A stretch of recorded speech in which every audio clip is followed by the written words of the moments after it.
What is one of the most efficient and least expensive means of communication? That would be an open door policy. I want to discuss what an open door policy is, how it works, and what the benefits of an open door policy are. The days of a tyrannical boss or a autocratic style of management are long gone.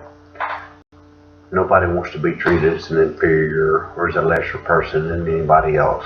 Nobody wants to work in these conditions these days. This is where an open door policy is better. We all spend a huge part of our lives at work, so we need to be heard. A disgruntled employee can usually be pacified by an upper management even if no major changes are made, but just the thought that that manager cared enough to listen to their problems, or even if it is something minor was done, the person just needs to vent, and it can cause, it can make that employee feel much better. The transparency an open door policy provides is very desirable. An open door policy allows employees to basically bypass the chain of command if need be and go directly to top management of a company. What this means is that the upper management is not supposed to sit in their office and bark orders. It means they're supposed to interact with the regular employees. It also means they're supposed to show support and concern for employees' needs or problems. It means that even the newest employees have an avenue they can take if the need arises. All that's just not limited to older employees or employees that have been there a long time. The open door policy works like this. If a problem arises and one's immediate supervisor is not available or can't handle the problem, or maybe the supervisor is the problem, an employee can bypass that supervisor and go to the next step in the chain, or all the way up to the plant manager or whatever the highest position is at the company, hopefully without fear of retaliation.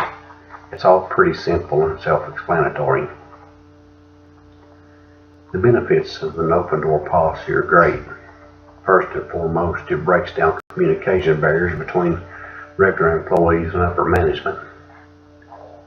Employees don't feel left in the dark when they're included in the problem solving.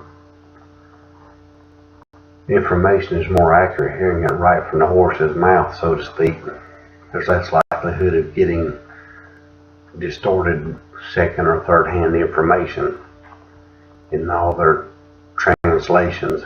It's kind of like the team building exercise we've all played in school or at one point in our lives, where the teacher will tell a student on one side of the room something, and by the time it gets all the way back around, it's a completely different story. It's called a broken telephone, I think is the name of the game. There's also instant gratification. As I talked about earlier, if the employee is mad over something or has a problem, we can go see the upper management and you have instant gratification right then. People that know their ideas will be heard. If they know that open door policy encourages forward thinking or outside the box thinking for better production, better morale. If you know you're important to a company, your